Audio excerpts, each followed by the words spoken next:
Attirer, recruter et fidéliser les professionnels de la restauration. Moi, c'est Flo, et dans chaque épisode, mes invités partagent leurs expériences, leurs solutions et surtout ce qui fonctionne vraiment pour construire des équipes engagées et redonner envie de rejoindre ce secteur. Et les commis qui sont à la légumerie, plusieurs fois, ils m'ont dit « mais c'est super de travailler des légumes comme ça ». Quand ils voient une annonce pour Mûr et qu'ils comprennent un peu le projet, en entretien, on a parfois des gens qui disent « mais en fait, c'est le boulot pour moi ». Enfin, voilà. Donc oui, c'est évidemment un énorme plus au niveau des candidats. Et au niveau de la motivation, de quand même être sur un projet qui essaye de faire bien les choses. Bienvenue dans Arrière Cuisine, le podcast qui parle sans filtre des enjeux humains de la restauration. Même si dans la restauration, on va tous nous dire « ouais, mais la restauration, c'est plus en mode armé que ça marche, etc. » Ce qui est vrai traditionnellement, mais toutes les industries, on a prouvé qu'on peut faire autrement. Bonjour à tous, bienvenue dans ce nouvel épisode d'Arrière Cuisine. Aujourd'hui, je reçois Bertrand Gellensberger. Salut Bertrand. Salut Flo. Ça va ? Très bien. Génial. Bertrand, tu es un vrai entrepreneur du monde de la restauration. Tu as fondé en 2007 avec deux associés La Fourchette, qui deviendra un des principaux acteurs européens de la réservation en ligne pour les restaurants. La Fourchette a été rachetée en 2014 par TripAdvisor. Tu passes ensuite quelques années aux États-Unis, à Boston, au siège. Je sais que d'ailleurs ta conscience écologique a particulièrement grandi en étant là-bas.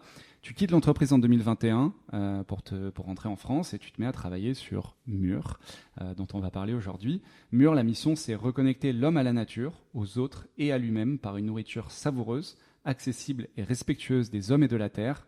Aujourd'hui, Mûr, c'est 2 fermes, 5 restaurants, une activité de traiteur et une épicerie à Paris. C'est jusqu'à 1500 repas servis tous les jours et une logistique et une organisation particulière puisque l'essentiel des produits, et tu nous en parleras, proviennent justement de ces 2 fermes.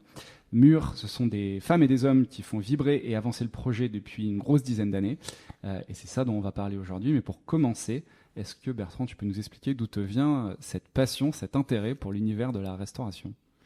Alors, en fait, c'est un peu double.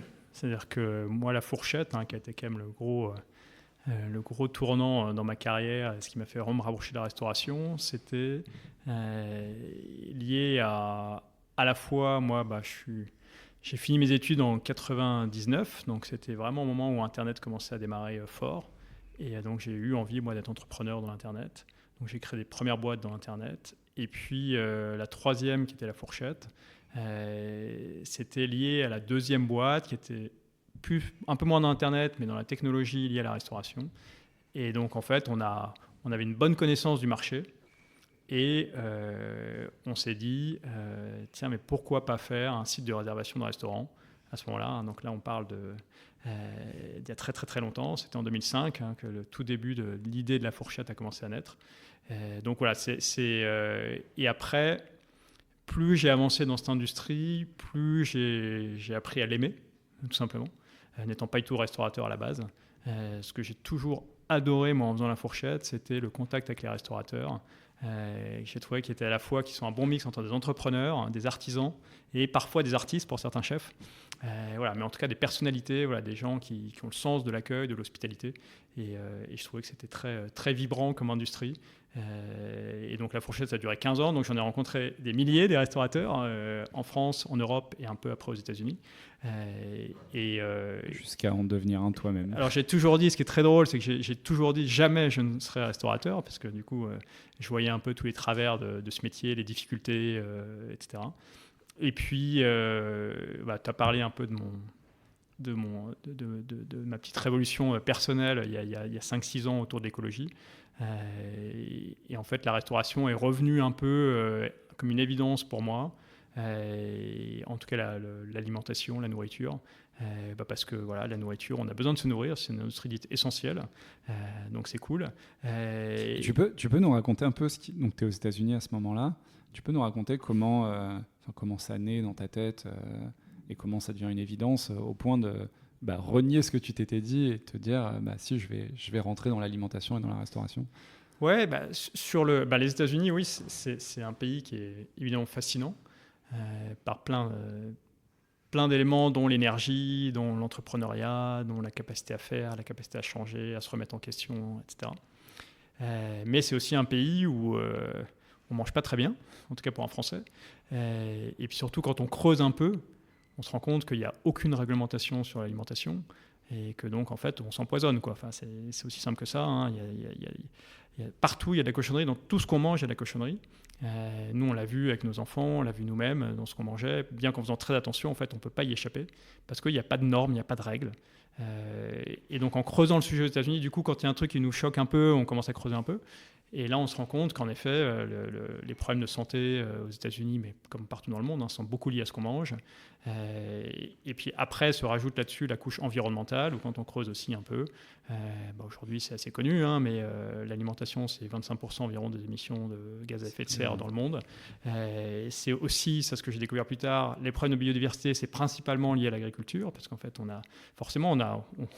on épand des produits toute l'année partout sur la Terre pour tuer les insectes, pour tuer les herbes ou les plantes qui ne correspondent pas à ce qu'on veut faire pousser. Sujet d'actualité. Donc en tout cas, et il n'y a rien de mal, en tout cas c'est dans un système, enfin il n'y a rien de mal. Aujourd'hui on se rend compte que c'est négatif, mais ce que je veux dire c'est que tout ça, ça fait pour nourrir le monde. Donc en soi, l'intention elle est bonne, mais quand on creuse, on se rend compte qu'en effet l'alimentation aujourd'hui elle est très efficace, puisqu'on nourrit 8 milliards de personnes tous les jours sans aucun problème quasiment. Donc c'est exceptionnel, hein. Il faut se rappeler l'histoire, c'était l'après-guerre, on se demandait comment on allait nourrir l'Europe et le reste du monde. Mais par contre, elle a des externalités, comme disent un peu les experts, en tout cas elle a des impacts sur l'environnement, sur la biodiversité, sur l'eau, sur la pollution des sols, la pollution de l'air, qui sont juste aujourd'hui, entre guillemets, qui deviennent problématiques. Et donc, voilà, tous ces éléments-là, je me suis dit, je connais un peu la restauration.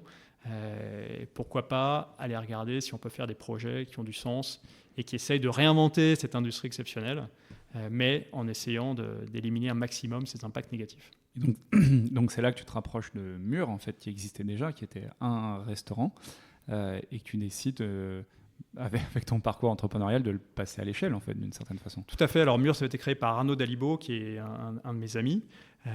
Et j'avais suivi un peu ce qu'il faisait. Je trouvais ça assez génial intellectuellement et courageux aussi. Donc, Mûr, le principe, hein, pour le redire pour tout le monde, c'est qu'en fait, on est agriculteur, on est maraîcher. Donc, chaque semaine, en fonction de ce qui est mûr dans nos champs, en fait, on va créer le menu de la semaine suivante. Et puis, 2 fois par semaine, on va récolter dans nos champs.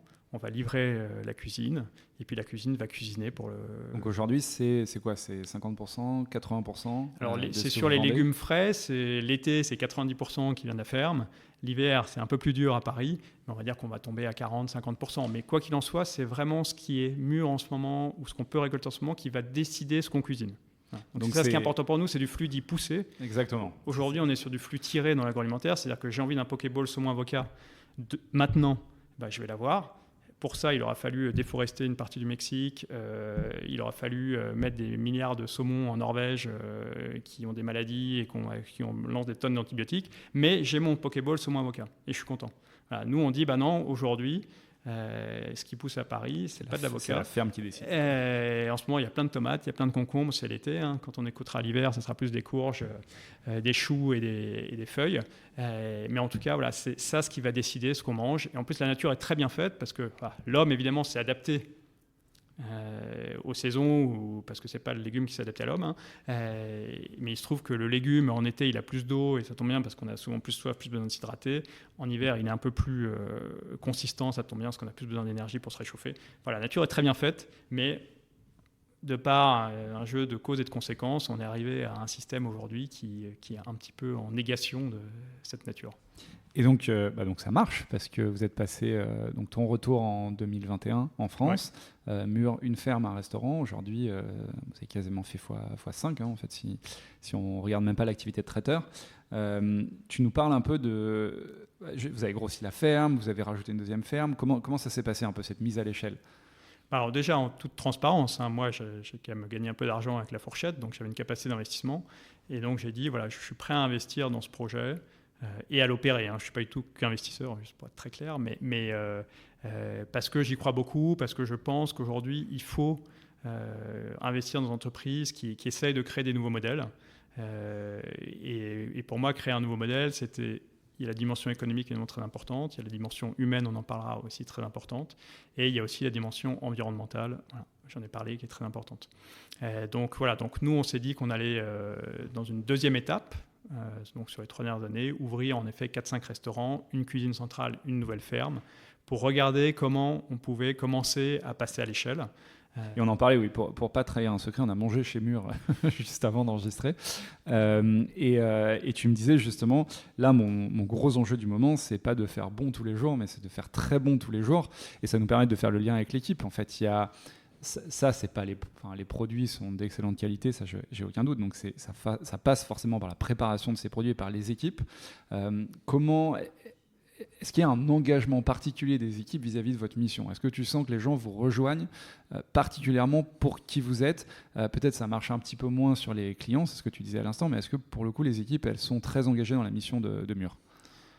Alors, c'est évidemment un argument assez fort pour beaucoup de personnes pour rejoindre le projet. Chacun, évidemment, par rapport à ces questions d'environnement ou de qualité de produit, a des perspectives, des sensibilités différentes. Donc, chacun arrive avec sa sensibilité. Mais par exemple, je vois les commis qui sont à la légumerie. Plusieurs fois, ils m'ont dit, mais c'est super de travailler des légumes comme ça. Voilà.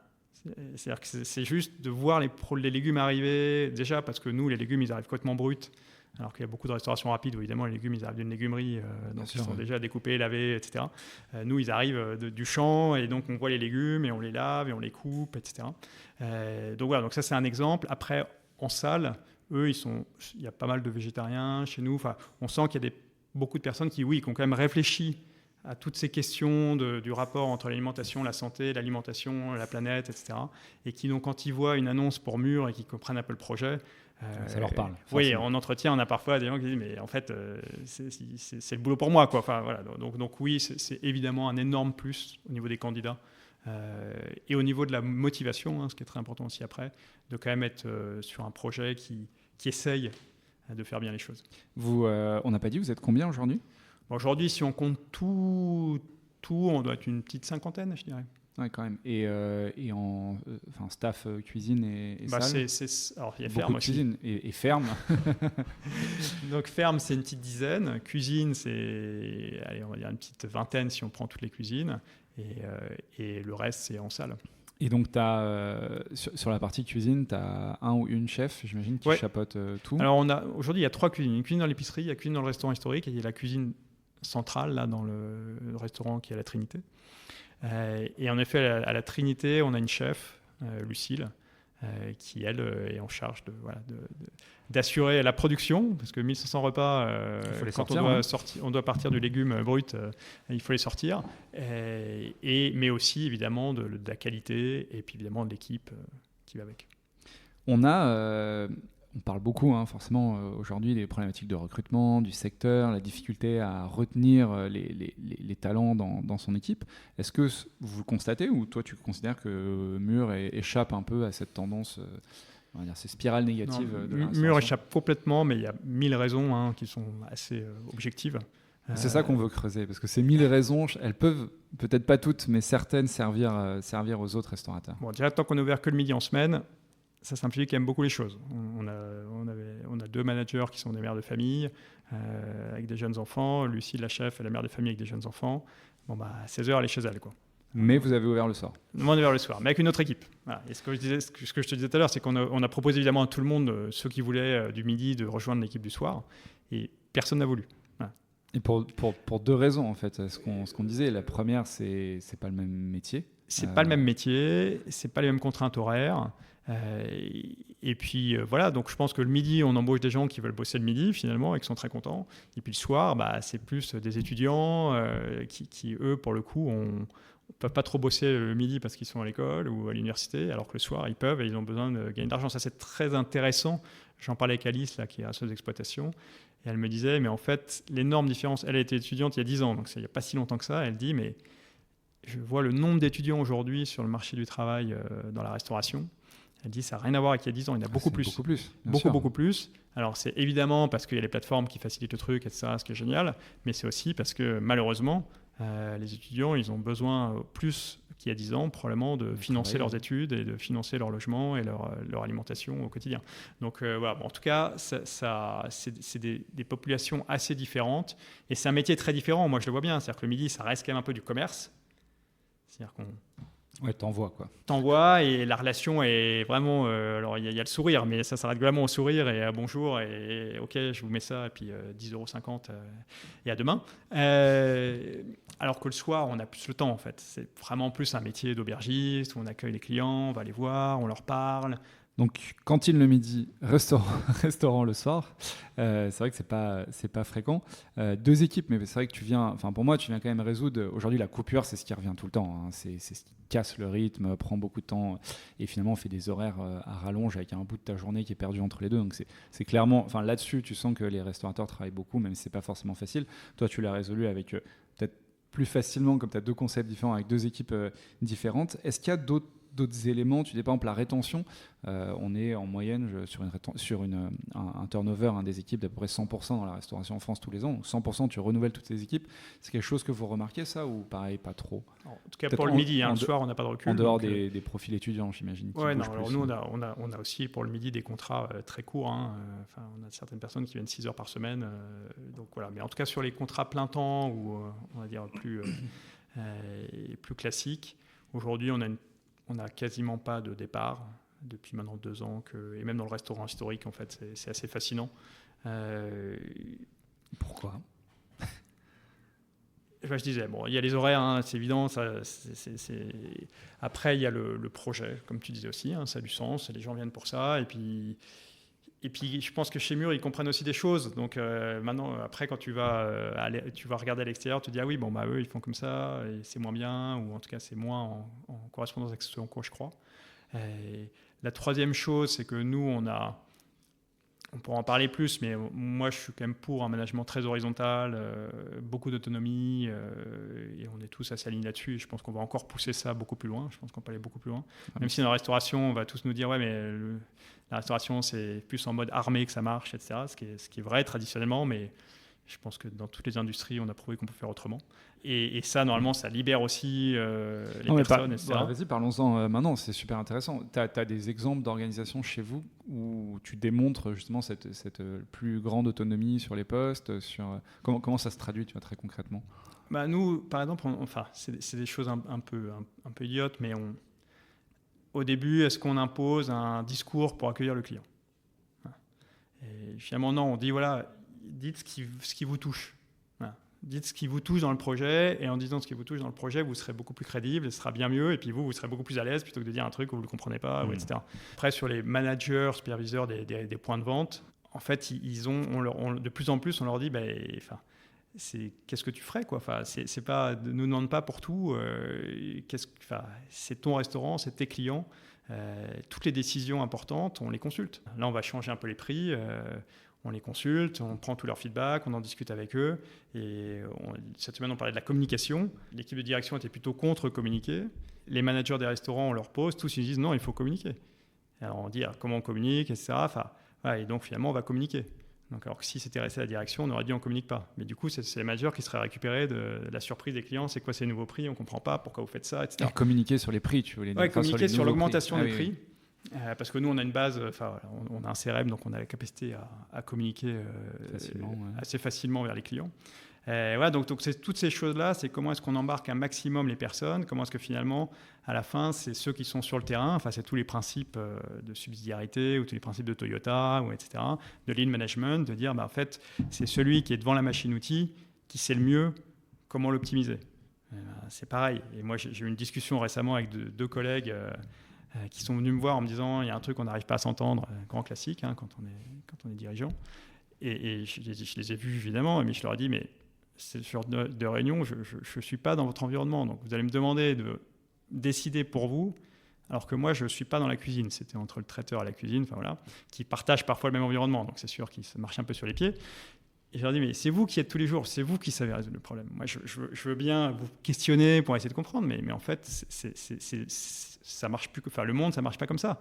On va pas demander à Emmanuel Macron quand on a un problème dans le restaurant. Je caricature, mais on en parle, on discute et on autonomise et on est autonome. On est une grande personne et on va exprimer son mécontentement, etc. Donc c'est tous ces éléments-là qui sont très intéressants quand on a sur des horizons plus horizontales. C'est qu'on dit c'est plus de liberté, c'est vrai, c'est plus d'autonomie, mais c'est aussi beaucoup plus de responsabilité. Ça, c'est ce que je leur dis. C'est-à-dire que c'est super de de décider, mais derrière, il faut assumer. Et puis quand ça ne marche pas, il faut régler les problèmes. Et parce que sinon, c'est trop facile, quoi. Donc, voilà. Mais du coup, ils ont l'impression d'avoir un impact.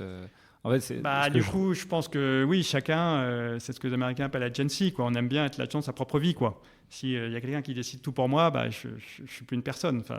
Donc voilà, pour moi, ça repose là-dessus. C'est qu'à partir du moment où je comprends et je décide plus ce que je fais, je le fais avec beaucoup plus d'intelligence et d'envie que si jamais on me l'a imposé du haut, même si la personne est bienveillante et qu'elle veut mon bien. Un des autres sujets qui revient beaucoup sur la rétention, c'est forcément le combo salaire et évolution. Est-ce que là-dessus, sur la rémunération, vous avez une politique un peu différente de ce qui se fait habituellement ? Alors, on a une politique très différente de beaucoup de boîtes parce qu'on est complètement transparent sur les rémunérations. Okay. C'est-à-dire que tout le monde connaît les rémunérations de tout le monde dans l'entreprise. Et après, moi, de mon expérience, et c'est, je trouve, assez facile dans la restauration, on a aujourd'hui, ça sera peut-être amené à changer, mais on a une grille de postes, d'évolution, très claire avec les compétences et les savoir-faire à chaque fois. Et en fait, on a été très clair, il n'y aura pas d'augmentation en dehors d'une promotion. C'est-à-dire que ça ne sert à rien de venir voir... Pas d'ancienneté, pas de note de gueule, pas de machin. C'est les méthodes du conseil, ça, presque. Ouais, mais en fait, c'est des méthodes qui...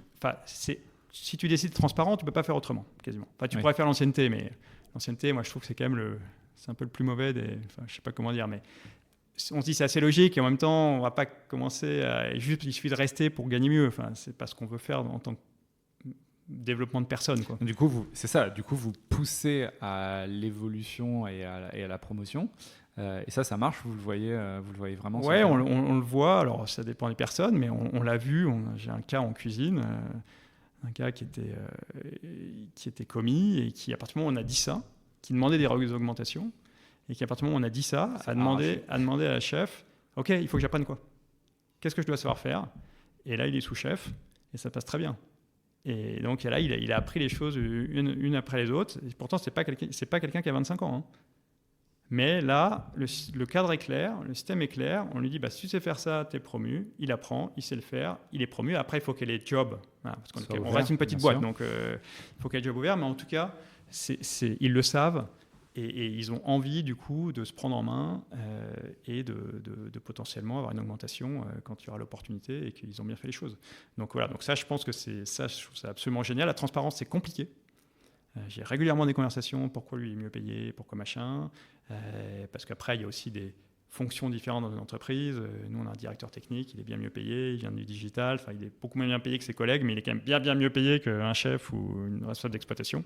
Et voilà, mais ça crée la conversation, plutôt que de dire, en fait, si personne ne sait, au moins on n'est pas obligé d'expliquer, là, comme ça, on explique. Et les gens ne sont pas contents, mais ils ont au moins la compréhension. Et puis, en tout cas, quand ils sont dans le même métier, ils savent comment gagner autant que le collègue dont ils sont un peu jaloux parfois. T'es la première personne là qu'on interviewe qui nous parle de ça. Donc c'est intéressant. Cette transparence, vous l'appliquez à d'autres choses. Je peux penser peut-être à une culture un peu du feedback et du retour. On sait que malheureusement la restauration, alors j'imagine pas spécialement chez vous, mais il peut y avoir des dérives quand même assez fortes, physiques ou morales en cuisine notamment. Ça, vous n'y êtes pas confronté, ou en tout cas vous avez mis des garde-fous pour ne pas que ça arrive, ou les espaces de parole pour que ça puisse sortir si jamais ça se produisait. Ça, c'est un très bon point. J'ai envie de dire qu'aujourd'hui, je pense qu'on est quasiment pas concerné par ça. Après, ça se trouve, demain, je vais découvrir quelque chose qui va me surprendre. Je te le souhaite pas. Non, je me le souhaite pas non plus. Mais après, il faut toujours être méfiant. Voilà, j'ai appris dans la vie qu'on croit que tout va bien, puis on se rend compte qu'en fait, il y a des problèmes qu'on n'a pas vus parce qu'on n'était pas là à ce moment-là. Voilà, moi, je suis pas dans la cuisine, je suis pas dans les restaurants tous les jours. Après, c'est toujours la même chose. Il y a une question de qui on embauche. Nous, on a un processus d'entretien qui est beaucoup sur la personnalité. Beaucoup plus que sur le savoir-faire, sur les savoir-faire. Et il y a aussi un peu l'exemple. C'est à partir du moment où on a un management plus horizontal, à partir du moment où on prend le temps d'écouter les personnes, à partir du moment où on est... c'est quand même... On établit le standard dans l'entreprise. Donc ça reste très vrai dans toutes les entreprises, dans toutes les organisations humaines. Et puis après, justement, ça fait partie des choses que je voudrais dans l'horizontalisation plus forte encore. On l'avait fait au début, mais c'est vraiment avoir une attention très forte à entre guillemets, ce qu'on peut appeler communication non violente, c'est-à-dire capacité à dire les choses à un collègue quand ça ne va pas, ou quand on n'est pas d'accord, ou quand on est énervé, ou quand que ce soit, sans que mais que ça soit dit de manière respectueuse et de manière constructive. Parce que voilà, on est tous humains et c'est vrai que je pense que dans les cuisines, c'est aussi des personnalités, hein, c'est amusant. Je viens du digital, comme tu le sais. Avant, j'avais des commerciaux, des développeurs. C'était un peu les deux opposés dans le spectre. Et maintenant, j'ai des cuistots et la salle. Donc, c'est un peu la même chose dans un autre univers. Mais c'est des personnes qui expriment moins leurs émotions, qui sont un peu plus introverties. La cuisine, c'est un espace particulier. C'est petit, il fait chaud. Tu es quand même dans l'urgence un peu en permanence. Donc, c'est sûr que c'est... Oui, alors nous c'est une cuisine un peu différente. Alors, on a, j'ai envie de dire presque, fait un très beau cadeau. Nous, c'est que notre nouvelle cuisine est très belle, il y a de l'espace, elle est complètement refaite, etc. Elle est en partie climatisée. Donc, par contre, l'autre chose, c'est que nous, on a moins le coup de feu du service, sauf le soir, puisqu'en fait, on prépare le matin et qu'après, c'est dans nos comptoirs et qu'on sert, comme à la cantine scolaire, pour ceux qui n'ont pas compris, qui ne sont pas encore venus chez Mur, mais c'est vrai que ce n'est pas très clair, mais en tout cas, on est plus comme une cantine scolaire, en mode de fonctionnement le midi. Donc voilà, donc il y a un gros coup de feu en arrivant pour faire l'envoi du matin, entre 7h et 9h30. Mais après, par contre, globalement, sur une grosse partie pour la mise en place du lendemain, ils ont quand même, comme ils disent, au pire, on prend un quart d'heure de plus et on le fera, mais il n'y a pas une deadline fixe puisque le client n'attend pas. Le client n'attend pas. Ouais. Ouais. C'est... Je vais penser à ce que nous disait Chloé Charles, pareil. C'est même quand le client attend, en fait, si tu sens que la tension monte en cuisine, en fait, c'est pas si grave, quoi. Tu t'arrêtes, tu regardes la salle, t'es pas à un quart d'heure près, tout le monde est là pour passer un bon moment et en fait, finalement, il n'y a pas mort d'homme, quoi.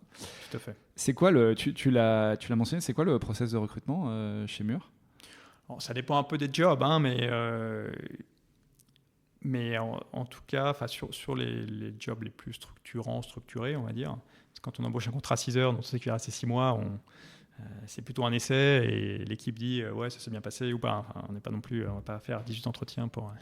Non, mais tu nous disais, on insiste plus sur la personnalité que sur les compétences, sur la technicité. Oui, en fait, la méthode, là, qui est une méthode un peu américaine, qu'on a un peu adaptée.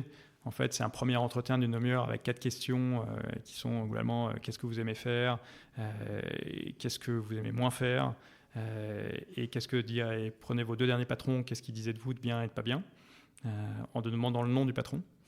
Ça force les gens à dire la vérité. Si on ne donne pas le nom du patron, les personnes peuvent, entre guillemets, un peu broder. Alors que vraiment, on a donné le nom, même si on dit, évidemment, on n'appellera pas, surtout si c'est un job en cours. Et en fait, ces 4 questions, elles permettent très vite aux personnes de s'exprimer sur qui elles sont réellement. Parce que moi, alors ça c'est un principe très clair, ça fait longtemps maintenant que je le dis, c'est qu'il faut que les gens, idéalement, fassent un peu ce qu'ils aiment quand même faire. Sinon ça part mal. Et puis après, ces questions, et après il y a un deuxième entretien avec des questions plus personnelles qui commencent à l'enfance. C'est assez intéressant, et qui sont très surprenantes. C'est séance de psy Ouais, un tout petit peu. Alors mais en tout cas qui permettent de vraiment comprendre un peu les moteurs de la personne, et un peu comment elle s'est construite, etc. Et qui permettent en fait à la fin de se dire, par la conversation, de sentir si la personne va en effet à les valeurs proches de ce qu'on essaie de démontrer ou pas. Et après, comme dans tous les recrutements, il y a des erreurs. Oui, ça c'est sûr. Et sur les canaux d'acquisition, enfin sur les canaux pour recruter, vous utilisez des outils Ouais, alors on utilise un site que peu de restaurateurs utilisent, qui s'appelle Jobs That Make Sense. Je te confirme. Sur lequel on a recruté quasiment tous nos cadres, nos managers et nos chefs en cuisine. Donc ça m'a surpris, et puis après c'est Indeed, beaucoup notre canal Instagram aussi. Ouais, ça revient énormément, ça. Même si on n'est pas très puissant sur Instagram, c'est une réalité, c'est que oui, en fait, quand on poste des jobs, il y a souvent des candidatures là-dessus. Ouais. Ok. Est-ce qu'il y a d'autres choses qu'on n'a pas mentionnées que tu penses vous mettez en place et participent au succès au sens humain de Mur ? Un dernier point, alors on ne le fait pas avec tout le monde, et pareil, j'aimerais petit à petit le développer plus. C'est un peu la notion de coaching. En fait, aujourd'hui, on parle beaucoup de management, et je pense qu'il faut qu'on passe du chef au coach, le manager étant peut-être un peu entre les deux. Donc nous, on a une fois plus pas avec tout le monde, mais en tout cas, on a environ une demi-heure, 3/4 d'heure par mois. Il y a une session où moi j'aime bien la faire en marchant dans le quartier, où en fait on va aborder avec la personne aucun truc opérationnel, mais vraiment plus les questions de... alors ça paraît un peu gnangnan, mais comment tu te sens? Alors il faut que la personne ait l'honnêteté de dire comment elle se sent, mais voilà, comment tu te sens? Qu'est-ce qui va bien en ce moment? Qu'est-ce qui va moins bien? Est-ce que tu as des frustrations? Est-ce que tu as des envies? Est-ce qu'il y a des trucs que tu ne comprends pas dans la boîte? Voilà pour être capable de créer un contact et qui est beaucoup plus que alors le plan de la semaine, la qualité, où est-ce qu'on en est, les food costs, où est-ce qu'on en est, qui sont indispensables, mais très opérationnels et qui sont... Voilà. Alors que là, c'est un moment pour un peu un cadeau pour la personne, de lui dire, bah voilà, c'est 3/4 d'heure par mois où on a le temps de réfléchir un peu à toi dans cet environnement et comment tu peux mieux t'y sentir et progresser et te développer dans cet environnement. Je trouve que la restauration joue toujours une carte de nous, c'est pas pareil. En management, en ressources humaines, un peu cette identité forte de la restauration où ça ne se passerait pas de la même façon qu'ailleurs. C'est quoi, toi, ton constat après avoir vu les deux? Est-ce que tu appliques beaucoup de choses de l'un à l'autre, un peu ta vision là-dessus? Alors ça, quand tu dis ça, déjà, je veux dire, tout le monde dit que c'est pas pareil chez lui. Ouais, ça c'est clair. Donc, je veux dire, la restauration, c'est comme les autres. Moi, je me rappelle très bien une micro-anecdote quand on a ouvert la Suisse avec la fourchette et qu'on a commencé à parler à quelques Suisses ou quelques Français qui avaient développé le business en Suisse. Ils nous ont tous dit ça ne marchera pas si vous ne mettez pas un Suisse à la tête. Bon, bah, c'est un Suisse, c'était beaucoup trop cher pour notre budget. On a mis Thomas, qui est restaurateur aussi aujourd'hui d'ailleurs, qui était à la fourchette depuis 3 ans, qui avait plein d'énergie et ça a été un énorme succès. Voilà. Donc, voilà, ça me fait toujours rigoler ces trucs. Non, mais nous, c'est pas pareil. Attention, il y a des règles. C'est marrant ce réflexe. Hein. Oui, bah, parce que c'est une manière de justifier qu'on ne fait pas les choses comme en fait, peut-être on saurait qu'on devrait les faire. Mais en fait, c'est une réponse simple pour se protéger. Hein, c'est toujours la même chose contre le changement. Voilà.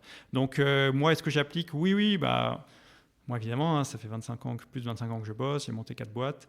Il y a plein de choses que j'ai apprises qui, pour moi, sont complètement universelles, qui n'ont rien à voir avec une industrie ou je veux dire, une entreprise, c'est des clients, c'est des salariés, et c'est comment est-ce qu'on fait produire un bien ou un service par les salariés pour les clients qui convient. Maintenant, il y a la dimension environnementale, pour moi, qui est très importante, mais ça reste la même équation. Et après, c'est sûr qu'il y a des techniques, il y a des trucs très différents quand on va un cran plus loin, mais en tout cas, un homme, c'est un homme. Comme je disais tout à l'heure, c'est assez drôle parce qu'avant, j'avais les commerciaux, les ingénieurs, maintenant, j'ai les cuistots et les personnels en salle, mais j'ai un peu l'impression d'avoir les mêmes types de réactions. On ne dira pas qui est qui. Et de personnes, oui, chacun devinera. Et c'est sympa, en fait. C'est sympa, c'est la diversité, c'est ça. Mais en tout cas, oui, je vois bien, c'est pas les mêmes levées de motivation, il ne faut pas leur raconter la même chose. Il y en a qui sont beaucoup plus dans le doute, il y en a qui ont besoin qu'on leur vende du rêve parce qu'eux-mêmes vendent du rêve, donc c'est comme ça qu'ils fonctionnent. Il y en a d'autres qui ont besoin de tout comprendre parce qu'eux, ils ont besoin de décortiquer une recette pour bien la comprendre. Enfin, donc, non, moi, je pense que l'histoire a prouvé que, sur l'humain en tout cas, c'est universel. Après, les humains sont différents. Et les humains sont différents, mais universellement différents. Donc, en tout cas, tout ce qui concerne le management, pour moi, il n'y a aucune raison que ça soit sur des principes différents d'une boîte à l'autre. C'est plus des cultures de dirigeants ou des modes, ou en effet des industries où on a appris comme ça, à l'école c'était comme ça, puis on a toujours travaillé dans un restaurant, dans une cuisine où ça marche comme ça, c'est assez hiérarchique. Donc forcément, on pense que c'est comme ça, et on a appris comme ça, et on sait faire comme ça. Mais ce n'est pas pour autant qu'il n'y a pas d'autres modèles.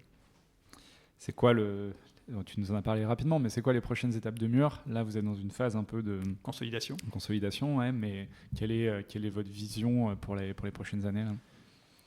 Alors moi j'aime bien avoir une vision très long terme parce que ça permet de ne pas se dire je vais jamais y arriver parce que sinon on est trop dans le quotidien de voir tous ces problèmes.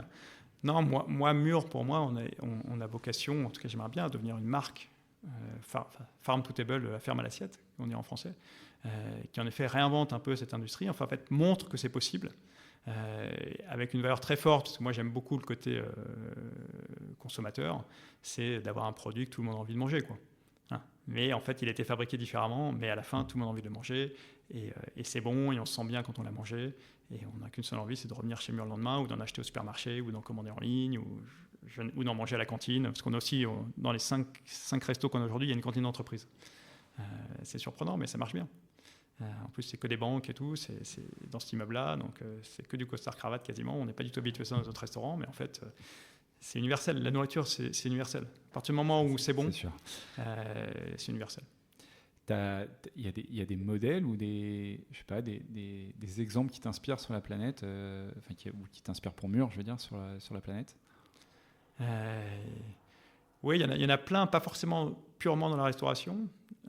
Un que j'ai pas mal regardé aux États-Unis, c'est Sweetgreen dans la restauration, qui a quand même fait tout un effort sur le goût, sur le côté sain, sur la relation directe avec les agriculteurs, et aussi toute une dimension marketing. J'aime beaucoup, très poussé sur dire ce qui compte, c'est pas le restaurant, c'est le client. Enfin, pas le point de vente, c'est le client. Enfin voilà, moi j'aime bien parce que forcément ça me rejoint un peu. Un autre modèle que j'aime bien. Pas pour la durabilité du tout, là, mais c'est HelloFresh qui livre aujourd'hui des milliards de repas chaque année en Europe et aux États-Unis. Peut-être en Asie, mais ça, je n'ai pas suivi. Ou qui permet à des dizaines de millions de familles de se faire à manger, mais en ayant simplifié le truc. Donc ça, je trouve ça génial. Plutôt que d'acheter un plat tout fait, on achète les ingrédients tout faits, entre guillemets, puis on n'a plus qu'à assembler, cuire, mais on a quand même la satisfaction d'avoir fait. Et puis c'est forcément un peu meilleur, parce qu'on sait que dans le tout fait, on met souvent des choses pour que ça se stabilise, etc. Et après, dans les entreprises plus diverses, évidemment, il y a des Patagonia, il y a des Häagen-Dazs, il n'y a pas des Häagen-Dazs, il y a des Ben & Jerry, il y a des entreprises américaines ou des entreprises européennes, d'ailleurs, mais qui essayent de faire différemment, justement. Tu as bien compris, et tu me connais, moi j'aime bien réfléchir un peu à comment est-ce qu'on peut faire, pas forcément différent pour faire différemment, mais on se fait appliquer des choses dont j'ai le sentiment qu'elles fonctionnent bien à un contexte qui est parfois différent. En tout cas, avec les noms que tu as cités, on a compris quel était le niveau d'ambition que tu mettais sur Mûr. Écoute, merci beaucoup Bertrand, c'était hyper intéressant d'avoir ce parcours à la fois dans le digital, dans la restauration, qui te donne quand même une vision un peu différente de ce qu'on a l'habitude d'entendre sur les ressources humaines et l'humain dans la restauration. Donc merci à toi pour ton temps. Merci Flo, et à très vite. Ouais, ça marche, à très vite, merci beaucoup. Merci d'avoir écouté cet épisode jusqu'au bout. Si vous l'avez apprécié, abonnez-vous au podcast. N'hésitez pas à laisser un petit avis et à le partager autour de vous. Ça nous aide énormément à le faire grandir. Ce podcast vous est présenté par Rosk, la solution simple et rapide pour recruter du personnel en restauration. Pour en savoir plus, le lien est en description.